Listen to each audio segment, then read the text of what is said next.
Hello friends and welcome back to the Elder Scrolls Legends. I'm Cardystar and today we're going to be playing a Battlemage deck.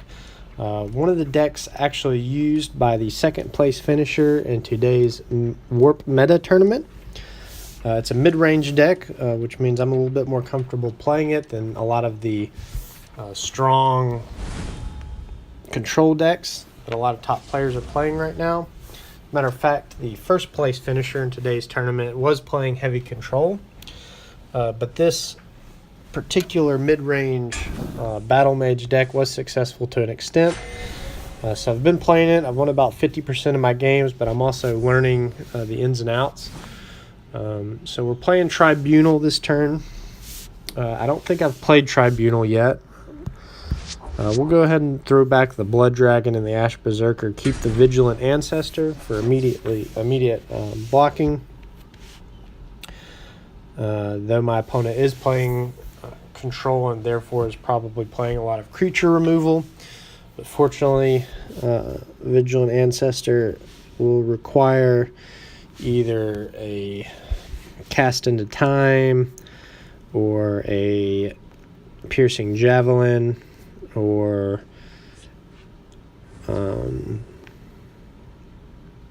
something of that sort in order to beat it. So I'm a little bit more comfortable with that start. When we don't get a good turn one, turn two we can play the Vigilant Ancestor just to start setting up in one of the lanes. We are going to want to play a little bit more aggressive this game. Maybe because of that, we'll play the Daggerfall Mage first so we can start going face sooner rather than later. Now my opponent can silence, kill me here. We'll see what they do. They actually Shrieking Harpy, which is fine. I can play down the Vigilant Ancestor to protect. Or we could play the Earthbone Spinner, but I think we'll save the Earthbone Spinner because I'm sure there are a lot of creatures we're going to want to silence over the upcoming turns.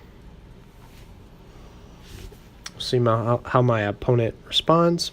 We can play Blood Dragon next turn, which would be a good play. Turn 5, or excuse me, turn 4. And I think that's what I'm going to do to start applying a little bit more pressure. Blood Dragon is able to bypass guards and attack creatures in any lane. It's a strong 5/7, 5 cost, which is pretty good stats for a 5 cost card.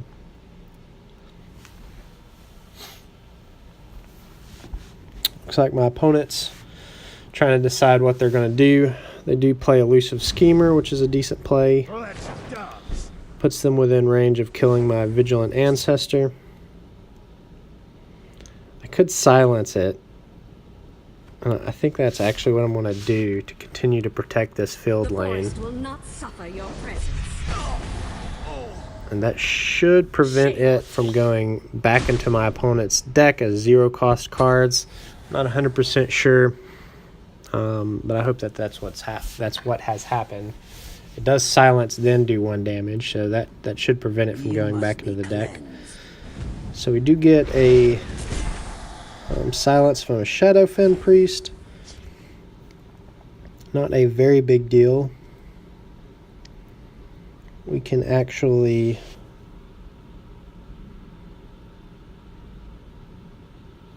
Shrieking Harpy.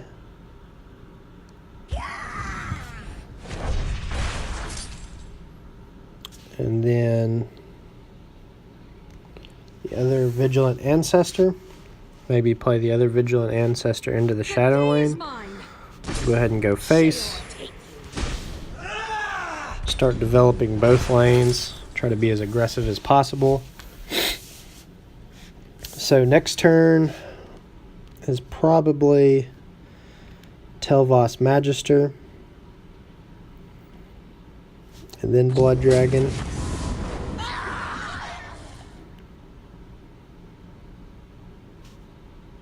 And maybe Ancano is our game finisher.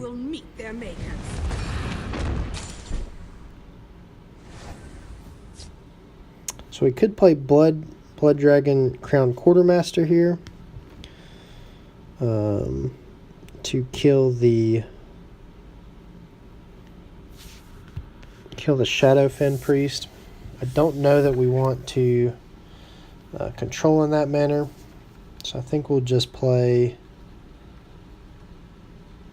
We'll just play it safe. Play the Tel Vos Magister. Just gone face first. Don't hit a prophecy, so we're good. Now my opponent will more than likely trade with the Shadowfen Priest, and then probably take out my other two creatures as well. They will trigger that effect, getting the Tome of Alteration into their hand, which they can immediately play if they want. But I think we're in a decent position here. They do get a Mundus Stone down. We can kill it with Belligerent Giant.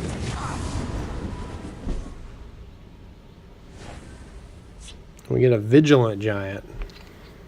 So that could be a solid play here.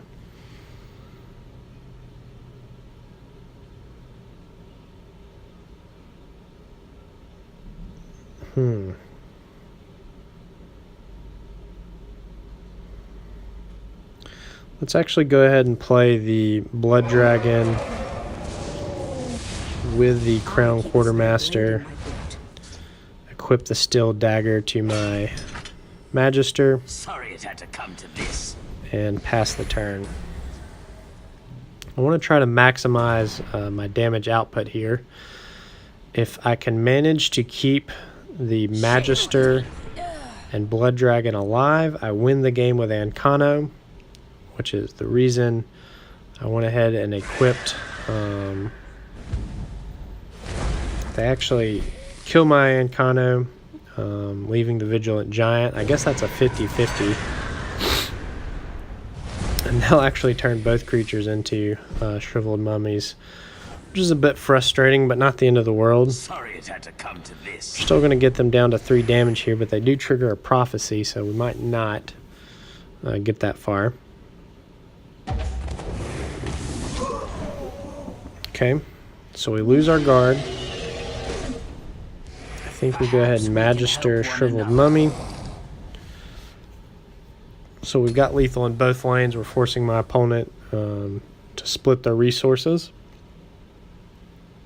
and not board clear one lane completely. I feel comfortable with where we are at. I'm not sure what they can do with a 5-drop to prevent me from winning this turn. Cast in a time, and yeah, I'm gonna win. So well played. Thanks for watching, guys. You have my thanks. Enjoyed playing this deck. I'm going to continue playing it, and that'll be it. If you enjoyed it, please leave a like, and feel free to subscribe for more videos. Thanks for watching.